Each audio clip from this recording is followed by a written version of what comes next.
Olobakinga inafunakayo na mobali nayo. Olobakinga inasalaka kisefe na libala mabino.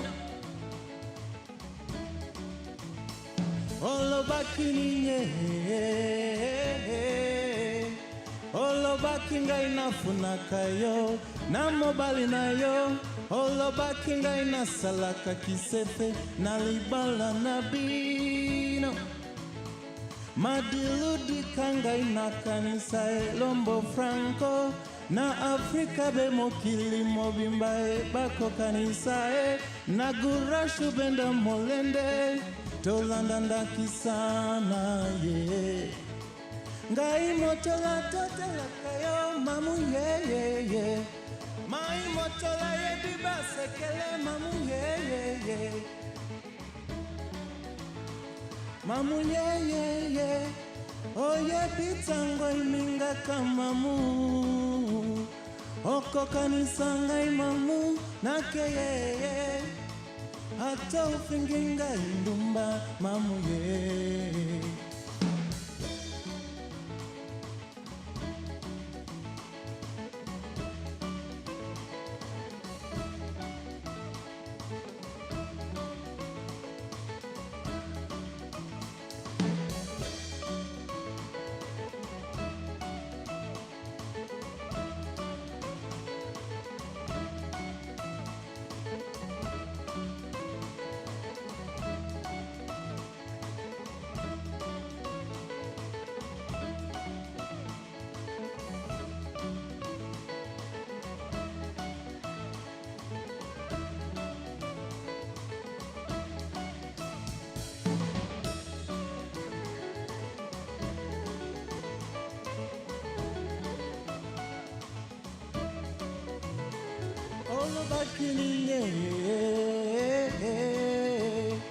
Olobakininye mamu Olobakinga inafunakayo na mobali nayo. Olobakinga inasalaka kisefe na libala na bino. Madiludi kanga inakanisa elombo franco na Afrika be mokili mobimba bako kanisa na gurashu benda molende tolanda ndakisana ye. Ngai motola kotela kayo mamu ye. Mai motola ye biba sekele mamu ye. Lelo la kombi moto mabeyo mamu ye. Boye bitango iminga kamamu. Oko kanisa ngai mamu nake ye. Hata ufinginga indumba mamu ye.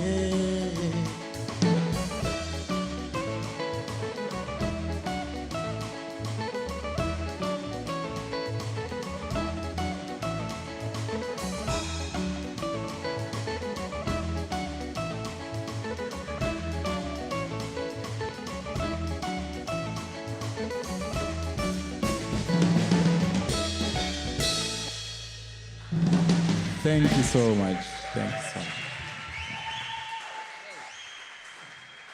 Uba, tumemaliza. Je, ile shughuli yetu?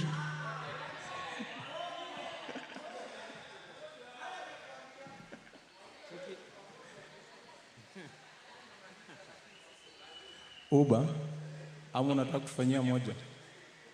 Stella wangu.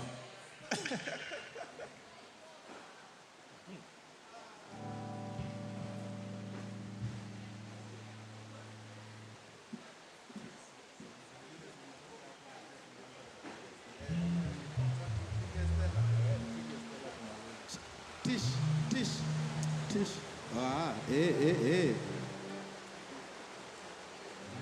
Yeah. Sawa. So, for those of us who are in the room, you can go to our Facebook page, Upgrade Poetry. Share.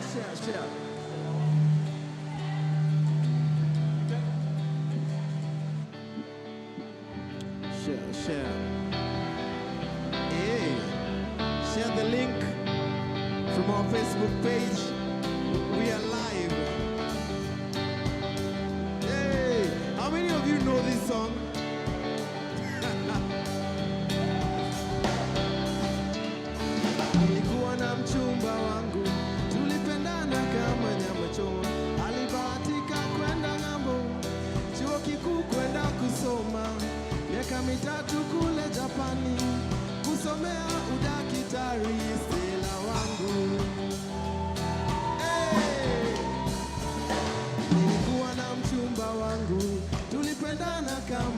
kuchoma. Alibahatika kwenda ng'ambo, chuo kikuu kwenda kusoma, miaka mitatu kule Japani, kusomea udakitari. Stella wangu, nilipopenda Stella jamani, kajitolea kwa roho moja, nikauza gari langu sababu yake yeye, nikauza ng'ombe na mbuzi sababu yake yeye, nikauza Range Rover sababu yake yeye, nikauza viatu vyangu sababu yake yeye, ili apate nauli ya ndege na pesa nyingine za matumizi kule Japani. Ilikuwa tarehe 17 mwezi wa 5, ilikuwa tarehe 17 mwezi wa 5, ndiyo ilikuwa tarehe kamili ya Stella kurudi Kenya. Ilikwenda uwanja wa ndege kwenda kumlaki Stella.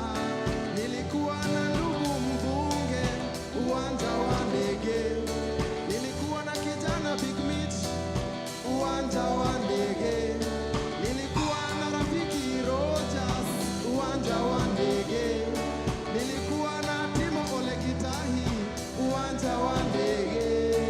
Na ghafla ndege ilipotua uwanjani, tuliona vituko.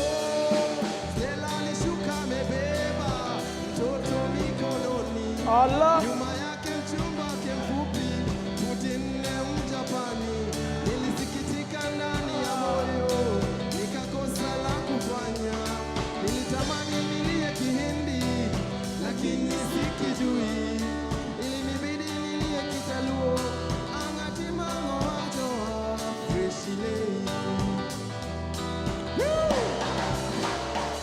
Nilitamani nilie Kihindi lakini sikijui, ilinibidi nilie Kitaita, lugha ya baba na mama. Nilitamani nilie Kihindi lakini sikijui, ilinibidi nilie Kitaita, reke mwana nipone bada freshilei. Hey, hey,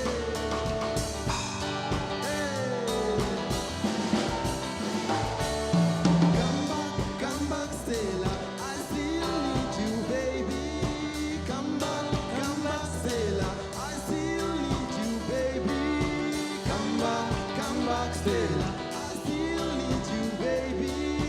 Come back, Stella. I still need you, baby. Come back, Stella. I still need you, baby.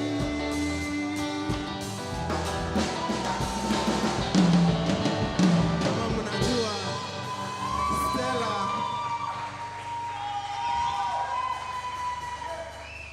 Stella is the modern day Kukula Fair.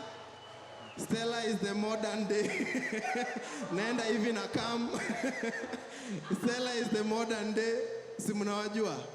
Hatutawasema. Awesome. Ladies and gentlemen, let's give it up for Joseph Kirubi, Victor on the bass, and Papa Deno on the drums, and this is the Soul for Maraban. Let's give it up for them one more time.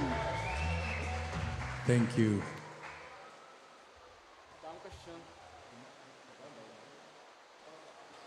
Aya, Tish, fanya ile kitendo. So this amazing band has a show, and so we'll allow them to, yeah. Let me grab my mic. Or is this my mic? Is this mine? Oh wow. I feel like Tyson.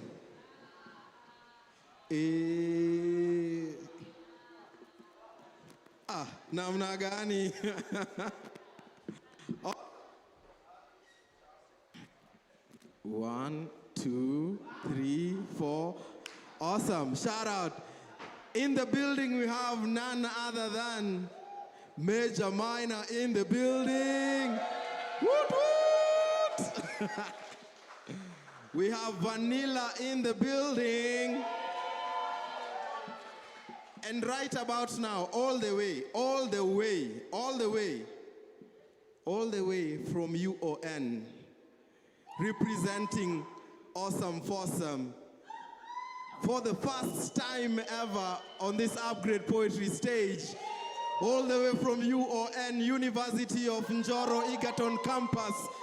Give it up for, give it up for, give it up for, give it up for Mwema Shakespeare.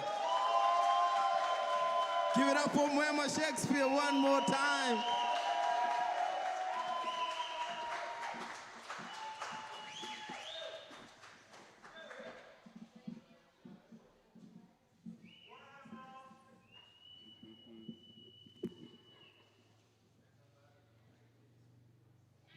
Yeah, ni ajeni. Naitwa Mwema Shakespeare. Niko na maswali kadhaa, tatu in fact kwenu.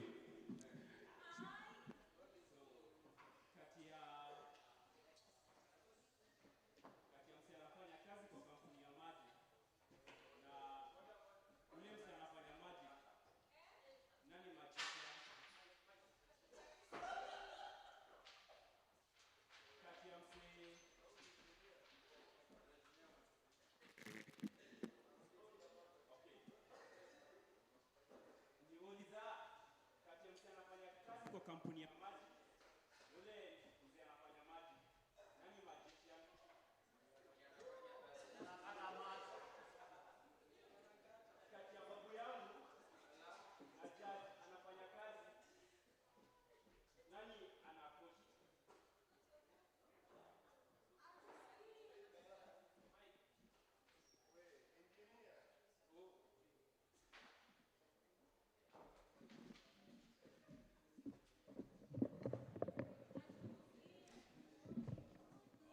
Okay, amnioni. Sorry.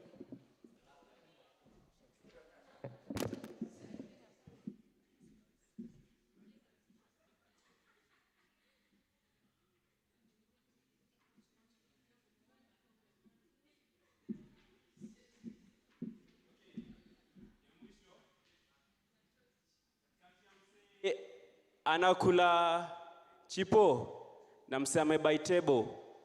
Nani ana meza?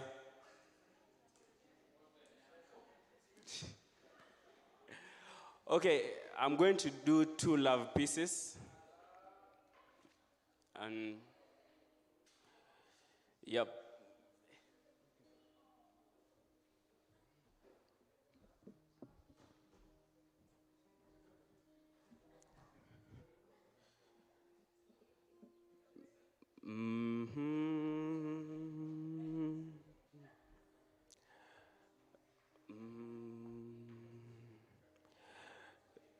Duniani sijamwona malaika zaidi yako. Duniani sijamwona malaika yule ambaye ni zaidi yako. We've been living for a while, but ni juzi tu roho yangu umeivunja. Imebaki tu ni damu inavuja. Nimeset my favorite coach kiface mlango. Nikiwanda ni lini utakuja. Ile feeling ya upenda nao kwa maisha yangu mpenzi ushaichuja. Since you left, so nitakushio aje bado na kujali. Life bila wewe ni kama tu nilishapata ajali. Ni kama kuongeza chumvi ndani ya asali. Face yako daily kwa akili yangu ndo na recall. Even after drinking all these beers na makali. Late night songs, sad feelings in my heart. Usiku wa manane mi silali. Niko lonely. Since you left. Since you left, who you boy ashakuwa lazy. Sitting on the sofa all day and it's been driving me crazy. Since you left. Since you left, I am not feeling at home anymore. Juendo ulifanya hii keja, if you'll come home.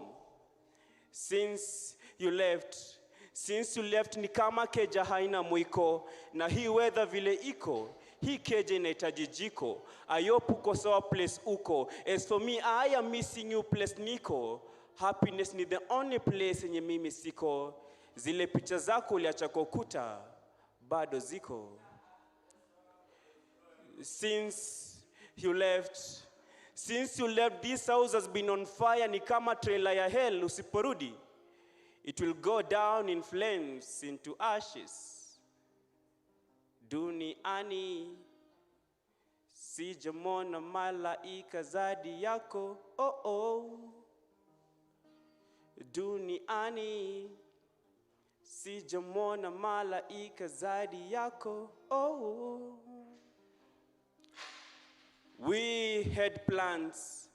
I had plans za kukupeleka Ocha kwa wazazi. I never thought one day tutapart, even after kizazi na kizazi. We had hopes and dreams, one day mimi na wewe tutakuwa wazazi. Tupande shamba ya viazi na mbaazi, nikufungulie kazi, nikulipie makazi na malazi. Christmas Eve ikifika nikupeleke out Mombasa tukale minazi. Ni aje uliondoka bila kuniweka wazi.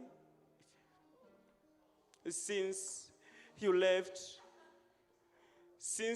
bado inanikwaza, bado wendo wa kwanza, bado kwa akili yangu na kuwaza.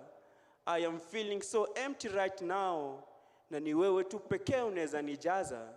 Maboys mtaani wanakuulizia, wakajua vile hizi tears na struggle kuzikaza. And the worst thing, I don't know place umejilaza. So nitakushow aje, bado kwa maisha yangu wewe ndio wa kwanza, bado kwa moyo wangu ndakuyanza.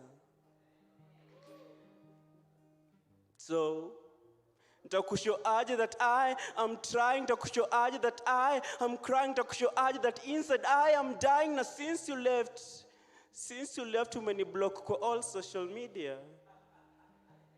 Since you left, so nitakushow aje that I am sorry, nitakushow aje that I still love you and I still miss you. Na since you left,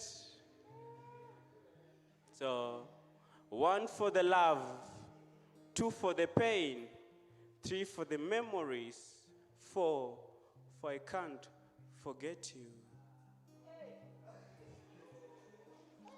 Duniani sijamona malaika zadi yako, oh. Yup, that's the first one.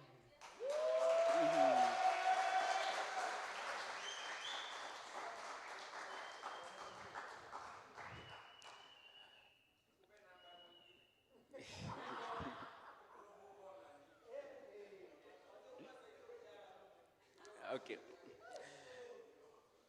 Love and beauty. She said that I will be the apple of her eye, but she became the lemon in my eye, bitter pain, dripping tears, and all I could think of love was how could love be so painful, how could love be so bitter, how could love be so cruel? So, what about those stories I've heard, music I've listened to, and novels I've read, saying and telling me that love is the most beautiful feeling in this world? Of course, it is. But if you are with the right person, so wadau na wadaudes, what is love and what is beauty? They say that love is patient, but sometimes it can leave you as the patient. Love si uchoyo, love ni kugive, love si kugive up na kucommit suicide, love ni kulive, love ni kuketi na kubonga, si kupack up your things and leave. So, love is not dying for one another. Don't take the bullet for me because I won't take the bullet for you. What is the meaning of love if one of us is dead? Love is not dying for one another. Love is living for one another. They say that no amount of ocean can quench the thirst for love, and no amount of floods can either drown it. They say love is putting each other's seal upon their hearts and hands, so they won't forget their promises. They found out love was stronger than death. It can take away your breath. But what kills love? Jealousy, kiwaru. It's very true, love can crave, but jealousy will carry that love slowly into the grave. So wadau na wadau, I'm asking again, what is love and what is beauty?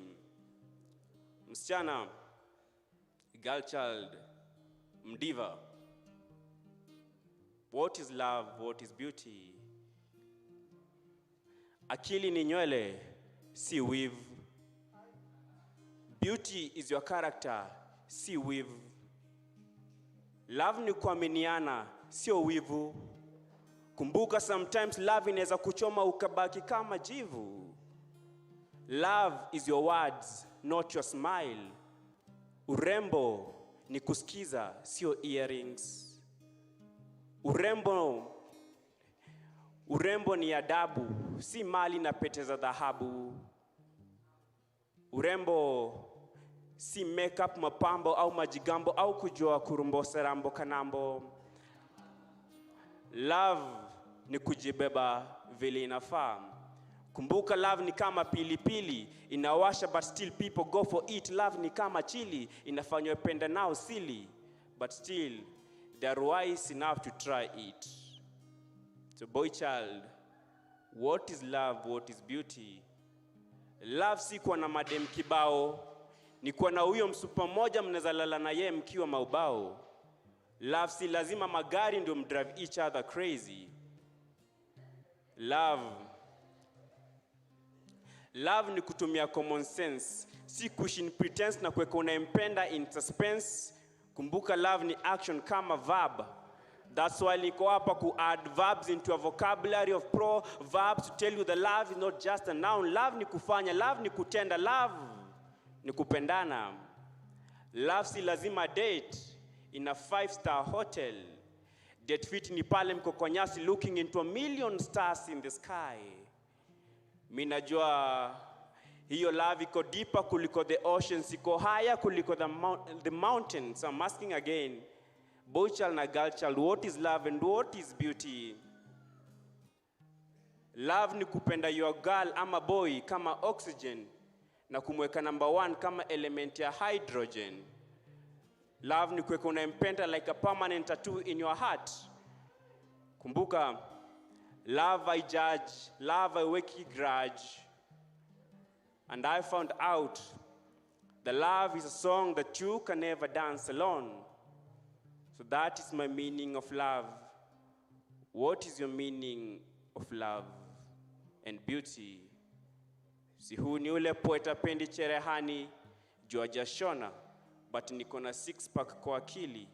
Mimi ni wao wakili, lazima nitawakilisha.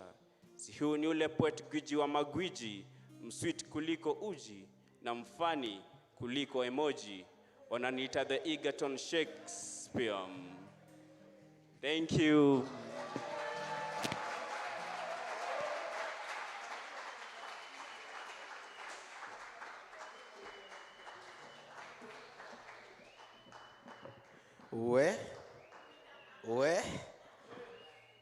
That was Mwema Shakespeare for the first time at Upgrade Poetry. Let's give it up for him one more time.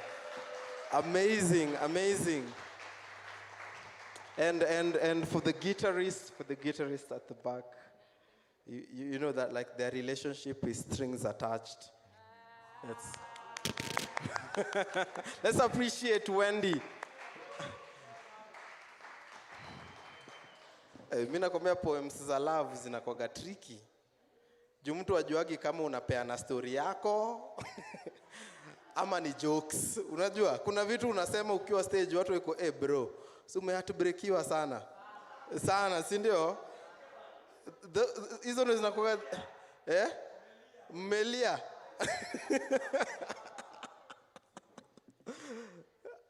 Hiyo ndio Oeba huwa anasema politicians huwa wanakuja wanaambia watu tulieni.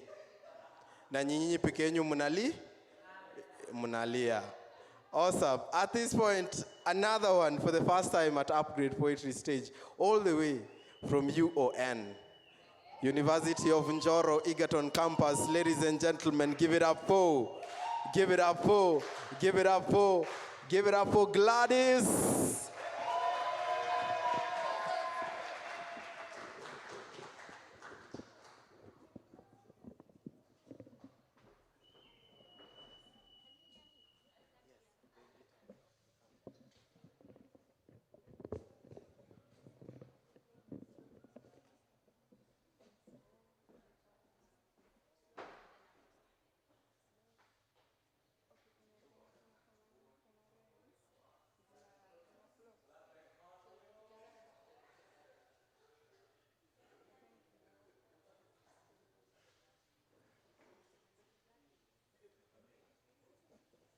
Habari yenu? Naitwa Gladishi or She Queen. I always say that haba na haba hujaza kibaba, lakini kuja kwa kibaba ni Mungu Baba. So kama mistari ni chakula, kwangu ni staple food, tajiri wa mistari. Gladishi. So leo love is life, so pia na mimi nataka kufanya piece mbili. The love. First one is a special crush. And so every time mi nikimwona, mi feel ana run feelings zangu plus akili. Cause from hairstyle hadi fashion yake ina kill. Sina feel amenibeba na nikikaa next naye mi feel ananichanganya kama conductor yule wa beba beba. He is the guy that nikimpata mi feel atastopisha beat zangu za kuwa player. Na ile time ya kugiftiana mi wish nipate paper imeandikwa jina lake, nimbaie gift imeandikwa I care, cause he's not just a crush but a special crush. My mama told me I am a go-getter, that's why I feel I'm the owner. But nachanganywa na ile saying ya Salim, eti good things have their owners. So siko sure whether mawina kwa hii battle ama ni lose my special respect na pride kwa hii battle. Siko sure kani kimwambia he's my crush, ataniambia kucrushia ni last, ama ataelewa kuna vyenye naomba relationship yangu na yeye forever ilat. So my first time kumcheki macho yangu yalimnotice at yangu ikamnoki. That's why I'm knocking. And I wish father expose feelings zangu vile ziko kwa dark, ajue na muhitaji connection yangu na yeye to light the world of love na to mark, cause to be honest ashaniteka. I'm scared nimwambie he's my crush alafu feelings zangu eke kwa trash. Siko sure ka hiyo ndo reason why me blush na akismile. Your smile is always my lesson that life kuwa difficult, it is just a perception. Na ndo nimface, nitatoa wapi guts?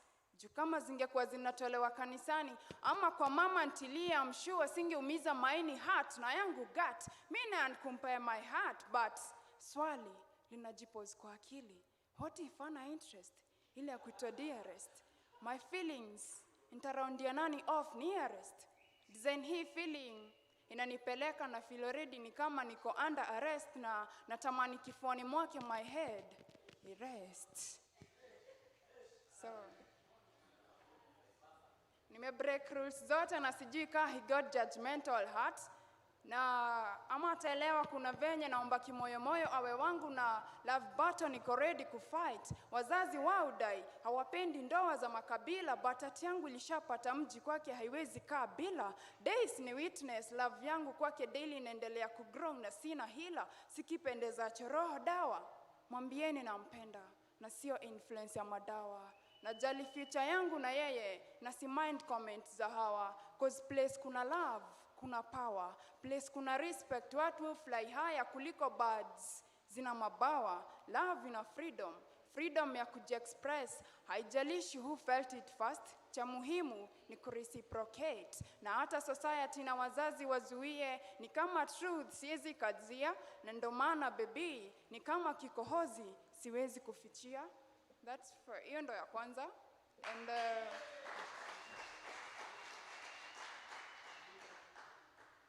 ya pili, it's if love was a basic need, most of us tungekuwa maskini.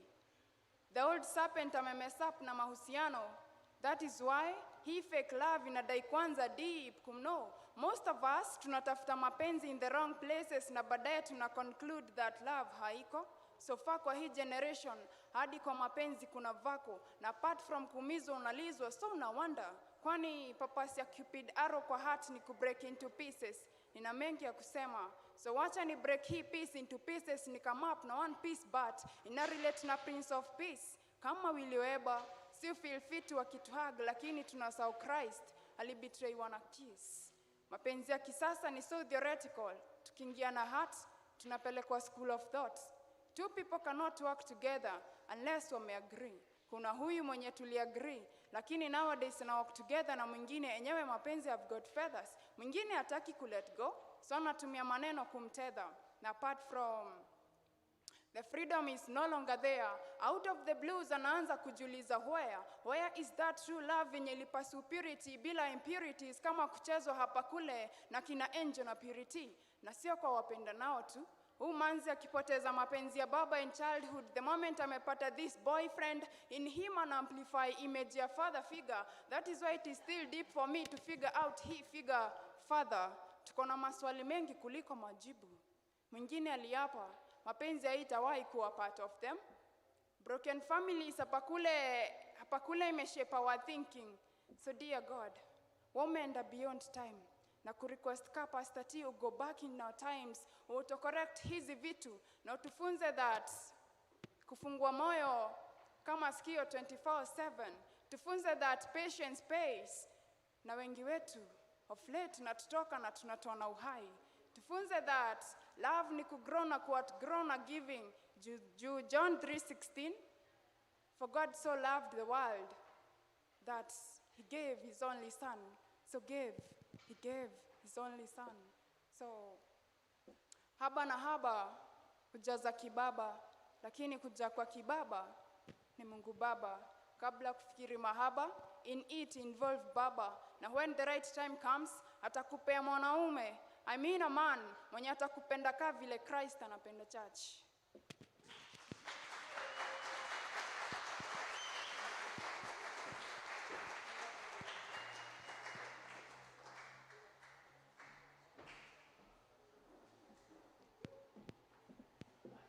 It seems today is a lovely day. That is inakaa hivyo, si ndio? Love is in the air. What can we say? You can't feel it, si ndio? Uwezi? We got you, man.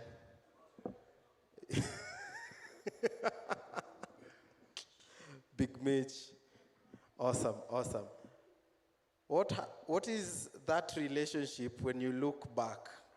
Since wao watu wenye wametoka kuongelea love, what is that relationship when you look back, you're always wondering, what was I thinking?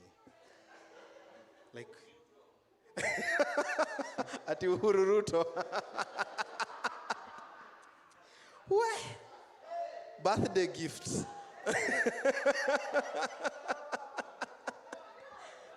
Muko na mbaya. I know some of us have those relationships, ndio? You look back and then, ama you meet them somewhere, and then you're like, what did I see? Was that me? Really? Ah, man. Thank you so much. Amazing performances. Asanteni sana. Watu wangu, najua njeve imeingia. Mbaya, ile noma. There are people who cannot relate because they are watching online. They can't relate. People of online, you're probably in your bed enjoying the comfort of your home.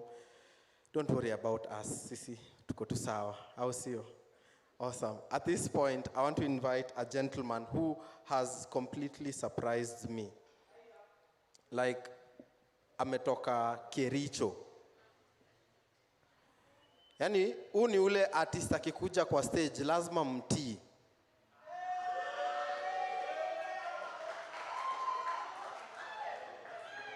Huu ni ule artist akimaliza performance yake, what does he do? He leaves. Huu ni ule poet si imbo, si poet kama wa China.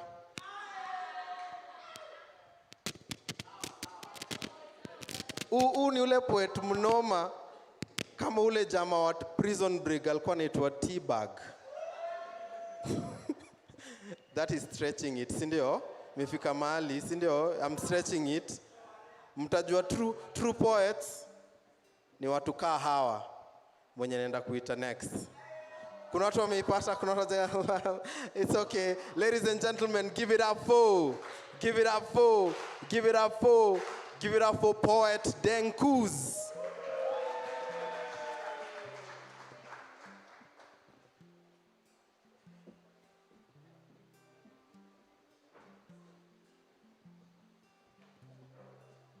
Hello. Ni ajeni. Mimi naitwa Denkuz na nimetoka Kericho. I hope mtanisikia. Niko na piece hapa. It's about destiny. Na inaenda hivi. Kwa hii game ya life, binadamu anacheza kaa bees ndani ya beehive. Ati always make honey kaa hauna wife.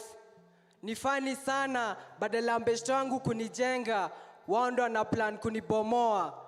Ni funny sana, niliambiwa education is the key to success, but sahi nimeshindwa kutumia hiyo key, juu sijui padlock ya kuiaccess.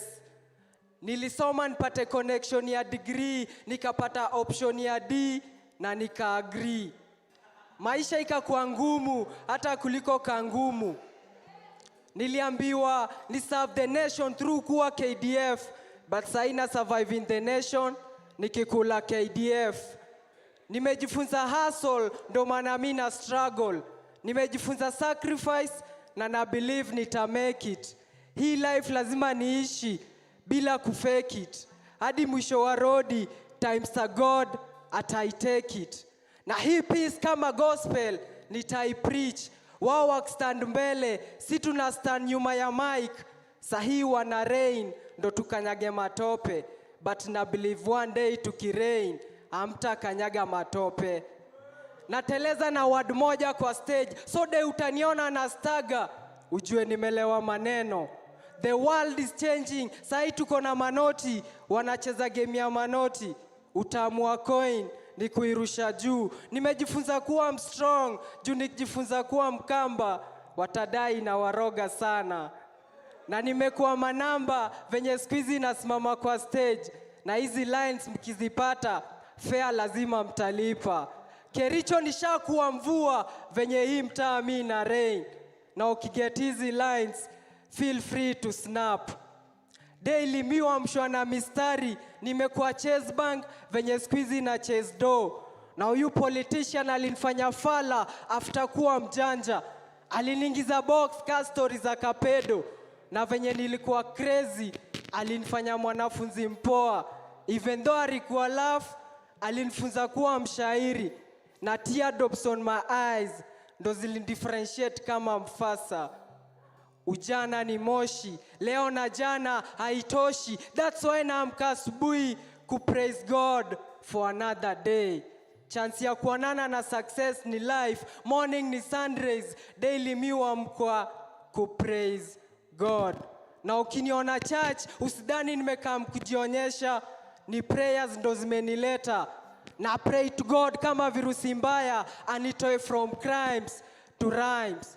Na kama Proverbs, mi nakam na pro wa verbs. In Revelation before Genesis, ndani ya hii verse, na place hands before God. Juyende alikuwa the first poet. Alini bless na words from his mouth, ndo maana mimi talkative kwa hii stage. So kama God, munipe ears. Hii ni message from heaven to the listeners. Na bring redemption to the mind, soul and spirit. Hii destiny nishaianza. Na kama Esther kwa Bible, na believe me ni star. Denkuz, the dream chaser.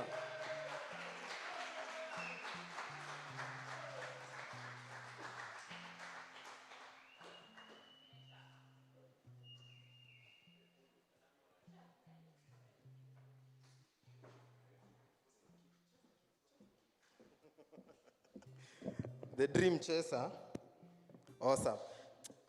Kwanza, there was a part in his performance, he was referencing some of the biggest spoken word poets in Kenya. I don't know if we got it. We did? We did. Nyini watu ajab. Nadhani nafaa kuwapea do juu ya hiyo story. Kwani unajua hawa Siki na John, yezi wapita. Watu wako na do ni watu wameunga. Ni watu wenye waliachana na ma ex wao. Niwache? Sawa. Nawacha. I am sorry. I am sorry. Let's give it up for Denkus one more time. So this is one thing he told me, because like today was the first time we met, that such events don't happen in Kericho. And his desire is to start a poetry show in Kericho. And this is what I told him. If he tells us mapema, tutaenda. Are you guys ready for a road trip? Sindio? Let's, amna fair.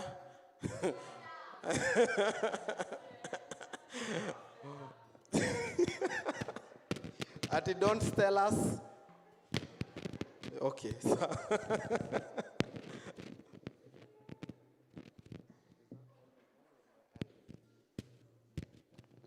Tish, hi. Tish, someone is clapping.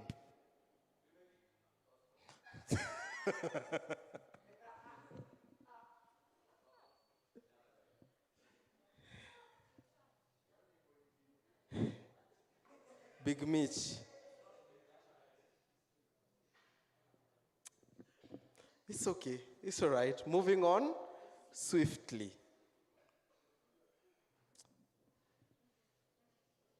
Kichwa kipara nina. Sema kichwa kipara nina. Sema kichwa kipara nina. Ati kichwa kipara nina. Big Mitch. Ni aje? Hatujasema otherwise.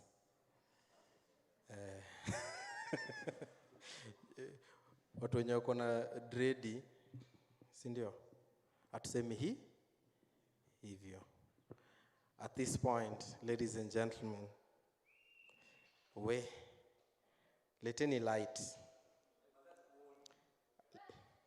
I'm a bright guy. Na hata conversations zangu ni on a light note. Wewe niko kwa stage, mimi niko kwa limelight.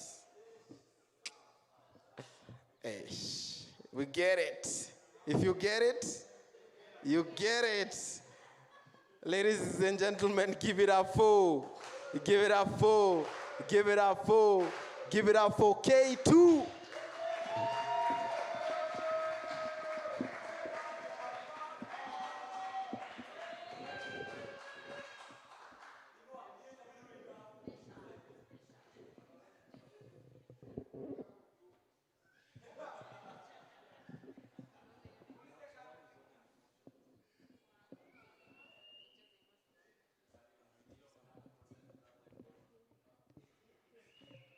Hapo sawa.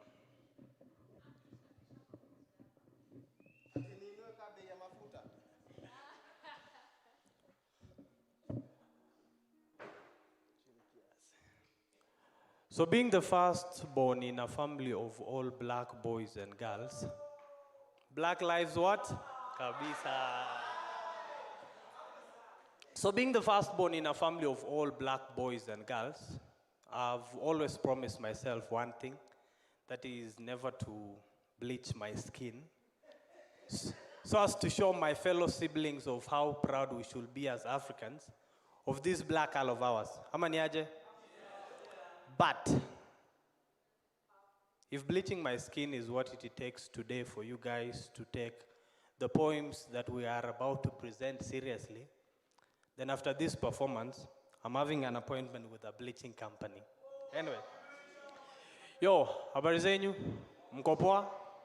Kama umebambika kuko hapa, give me a snap. Give me a clap.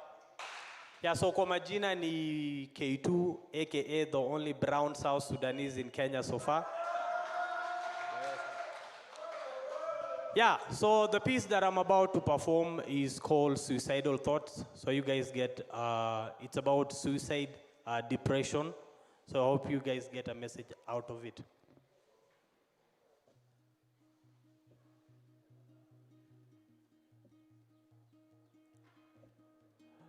So a young man full of dreams, he stands in front of a mirror and says, of late, life has been so unfair to me.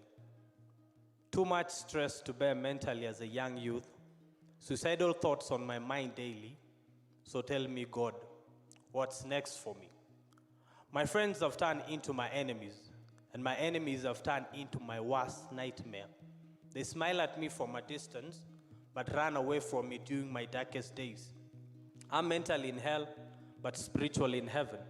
The doors to my success seem to have locked me out, keys thrown into the deepest ocean, and the more I look for them, the deeper I get into my evil thoughts. People view my life from a low point, so at times I just take drugs just to let them watch me get high. I don't know if it's helping, but I don't care because it's the only loyal friend that I've got around me at the moment. I have a family, but I still feel lonely because none of them is always there for me when I need them the most. My heart is crying right now, but when I'm gone, they'll be the ones to cry for me. I'm in the dark now, but when I'm no more, they will light candles as a symbol of sending me off. Every night, I'm sleeping in my ragged clothes, but a day is coming when I'll sleep with my casket closed. There are times I'm on my knees asking God to prepare a place up there for me when I'm about to take my own life. But something keeps on telling me not to do it, that there's still a place down here for me. But I wonder what's taking it so long, because the inner demons that I'm fighting are almost taking over me, and I may end up doing something stupid, because I'm fighting this fight by myself. They call me an introvert for not speaking up. But once I do, they're the first ones to laugh at me and tell my secrets to the public. There are times I'm afraid to sleep, wondering what if I never wake up to ever see my loved ones. So a young man full of dreams, he stands in front of a mirror and says, of late, life has been so unfair to me. Too much stress to bear mentally as a young youth, suicidal thoughts on my mind daily. So tell me, God, what's next for me? I know I'm not the only one that is going through all of this, because I know of young boys that have been sentenced to life imprisonment for a crime they never committed, but just because of the bad company they had. I know of young girls who are rape victims that have been chased away from their homes just because of reporting an uncle who sexually tried to abuse them, and they are now viewed as family enemies. I know of young men that have taken their own lives just because of not being in a position to feed their younger family, and nobody was there to offer a helping hand when they needed it the most. I know of young ladies who are currently facing a judgmental community on why they got pregnant before they even finished their studies. And this brings me to the question, as they say, why are Africans' parents so quick to notice a pregnant child but not a depressed one? I know we are the future, but my generation is slowly fading away because of being misunderstood. I know we are the future, but my generation is slowly fading away because of having questions but no answers to be given. I know we are the future, but my generation is slowly fading away because of living in an hypocritical environment. And then when it's too late, that's when questions are being asked. Why did he take his own life, yet we were there for him? Why did she kill herself, yet we had seen a brighter future ahead of her? Well, the truth of the matter is, depression is real, and it's claiming lives behind those closed doors that you pass without knocking. So check on your friend. So a young man full of dreams, he stands in front of a mirror and says, of late, life has been so unfair to me. Too much stress to bear mentally as a young youth, suicidal thoughts on my mind daily. So tell me, God, what's next for me?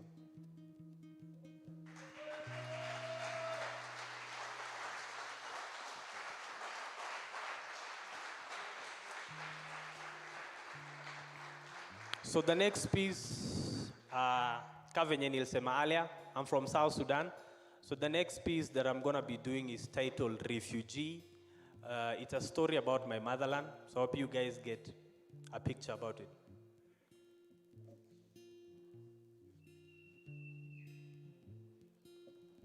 So hi, I'm from South Sudan. I know you've all probably heard of the country. So that's my motherland. And because of civil war back at home, I've got brothers and sisters staying in every part, all of our continents. I've got others in Australia, others in Canada, Ethiopia, Uganda, And thanks to the United Nations and the Kenyan government, I'm living with others in Kakuma. Our negative stories have been told in every part all over the world. And whenever we think it's coming to an end, that's when it starts. The other day, I tried calling mom to ask her how everybody is doing back at home. She picked up, but she seems to have been in a hurry.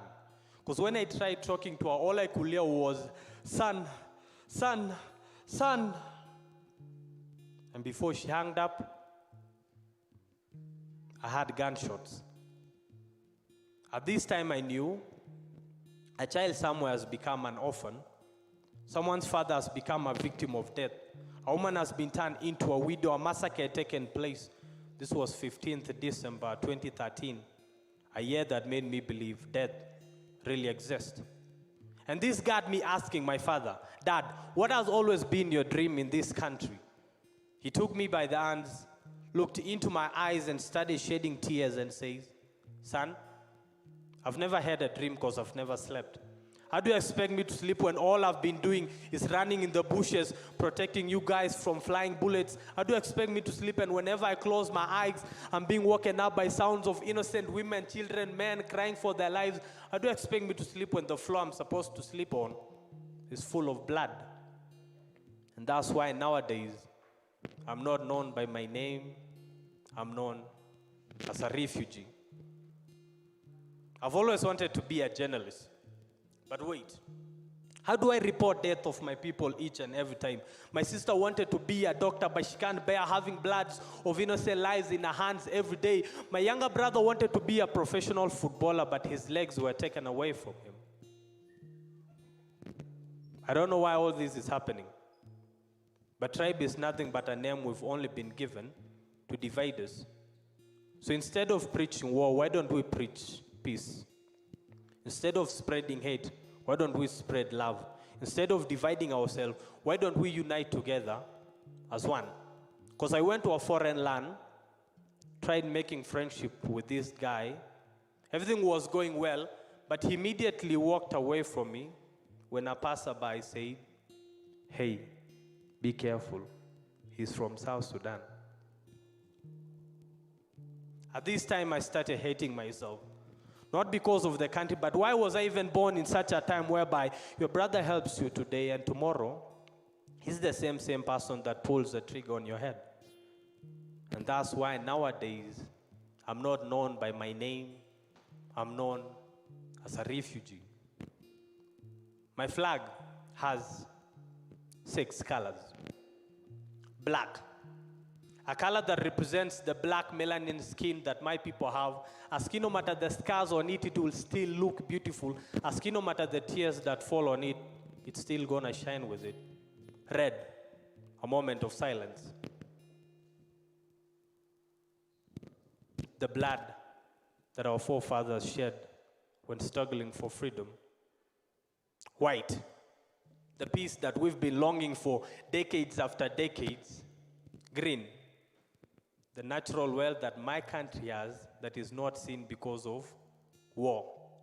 Blue, a color that takes me back to the good old days when we used to laugh as we fish on that river Nile. Yellow, a color that gives me hope and determination that no matter the darkest days that my country and my people are going through, one day there'll be a light at the end of the tunnel. Because I want to be known by my name, not as a refugee. Thank you.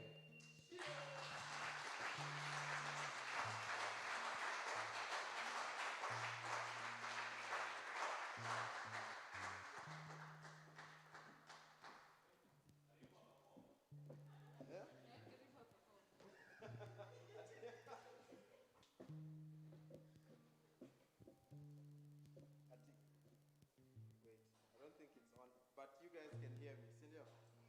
What? Man. Like, that has been, I think for me, just really emotional.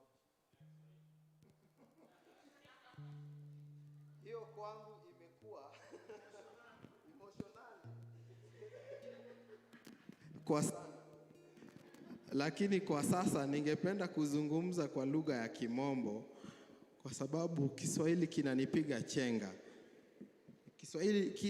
Kiswahili kinaenda kinakuwa kigumu sana kama mnazi. Waelewa basi? Mimi kizungu kwangu nakuwa mwepesi sana kwa Kiswahili kama kisu kikali kwenye parachichi.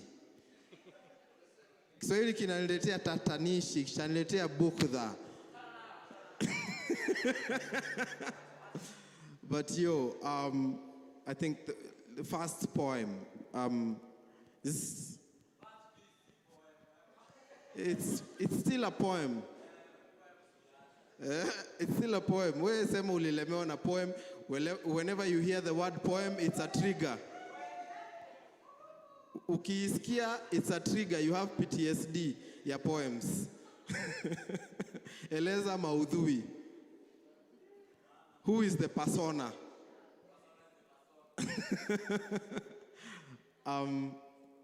The first piece, as that guy puts it. Is it an experience? Is it something you've seen in our generation, or is just? Yeah, I think that the first piece was, and also the second one. Yeah.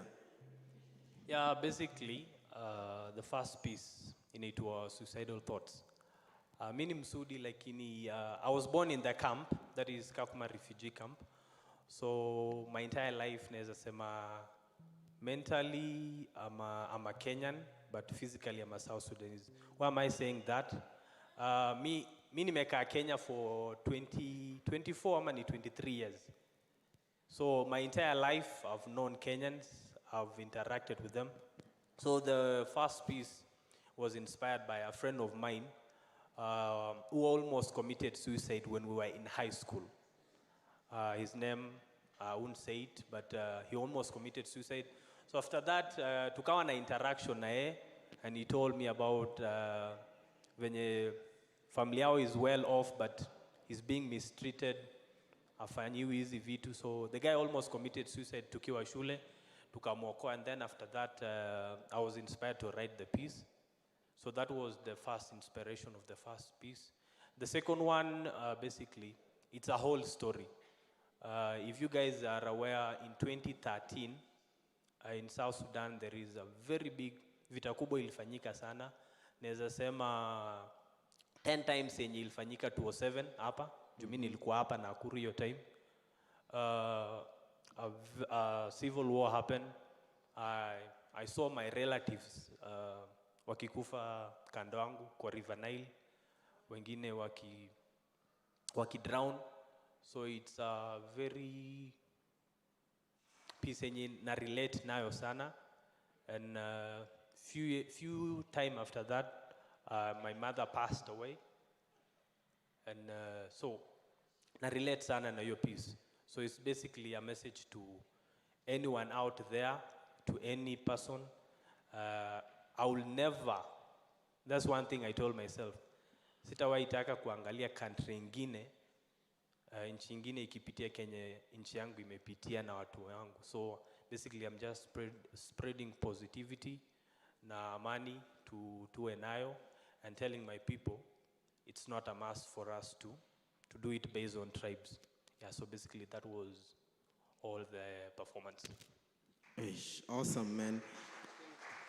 I think you listened to him, and even in the first poem, if not all, most of us can relate to it. Sindio? Like it's either something you've gone through it on a personal level, or you've seen your friends go through it, or people you know. And I think there's been a very huge rise as far as mental challenges are concerned. Sindio? And I think for me, I'm very appreciative for you for just sharing that story in a way that is hauaniki ule mse mwenye alipitia hiyo story, but more people can get emancipated from that struggle. Sindio? And I think the second piece is something as Kenyans, when we listen to such, it may not be the same level as what South Sudan has been going through in the last several decades, but then when we look back at 2007, 2008, we can relate to that story in that way, sindio? And then the question is that I pose to you, and I believe the message is preaching, is that next year we are doing elections. So what are we going to do about it? Where are we standing as people, as young people who are present in this conversation today? What will be your role? Will we be bystanders and say, hey, watu wali, or what will be our role? I think the beauty of art is that it is meant to challenge the mind. So I'm thankful to K2 for challenging us, and I look up to you, man. Let's give it up for K2 one more time. Amazing, awesome.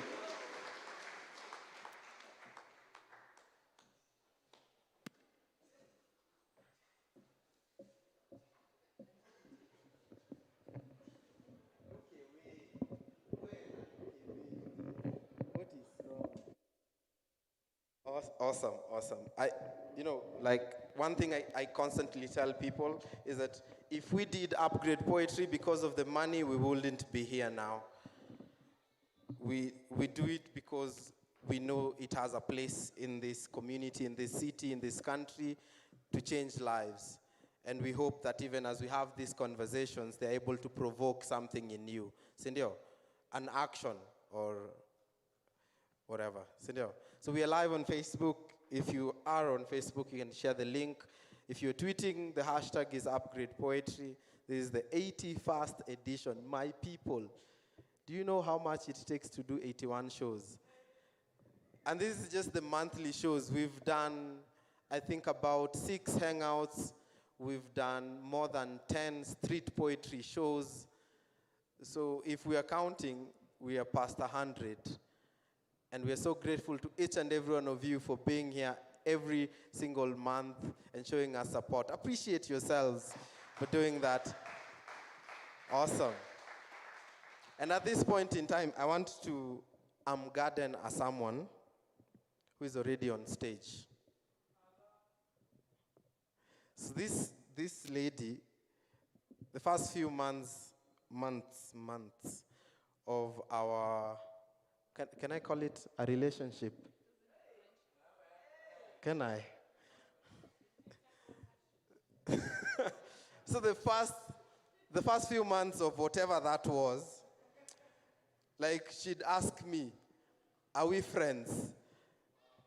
And I think, she'd go like, what are we? And then I was in this weird season where I was, like I didn't want friends. I felt I've had so many friends over the years, and I felt so alone. So I was in a season where I was just like, man, I really, really do not want friends. Like, what wanakuja, I meet new people, they are exciting and then like, they'll disappoint me at one point. I know some of us have felt that at some point, Cindy. So I've not even been exchanging numbers for that season with people, nini. And then she kept on pestering, nini.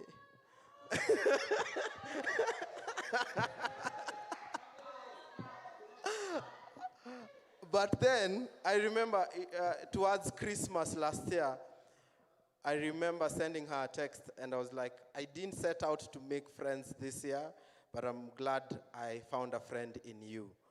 And she is the founder, Uliza Games. She's an animator, and she's the brains behind Ask, which is a relationships game.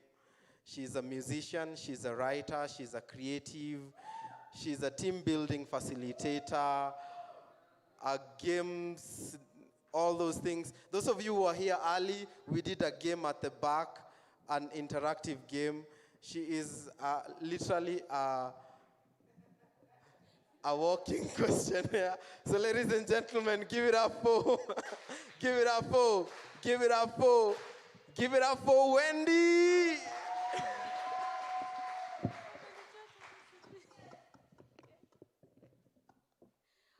Amenichocha, I'm say like, I even started asking myself, kwani, who is he talking? Ni mimi kweli? Anyway, yes. We, nimechocho mpaka hata sijui venye kufanya. Sijui, leo, Noel, Aulali, Atulali. There's no sleep we're having. Everyone who is in that house, no one will sleep. So, as in, I've made it. Delete my numbers, all of you who have my numbers. Nime make it. Anyway, I'm really glad to be in front of all of you. To be honest, I'm nervous. I've not done this in a very long time. So, Mushaisikia ni kama you're surrounded by people and yet you're alone. Or like that feeling of like unaangalia, you're like, sasa hii ni nini nafanya? Niko wapi life? Like, what is this life? What is adulting? Why am I paying 1,300 for gas? Mushaikuwa in that space? Oh, bado muko kwa hiyo space. Okay. Courage. We were all thrown into this thing of adulting, and like no one really knows how to work it. So what to do, unini, you just do what you can. You live your life, and people ask you how you are, and you're like, niko poa na wewe. That's how fast you do it. Niko poa na wewe, so that no one asks you any more questions. This song is called Home, and it's I think the first song I've ever felt is worthy enough of people to hear it, and even still, I don't know. Yeah, it's an original. I hope you guys like it.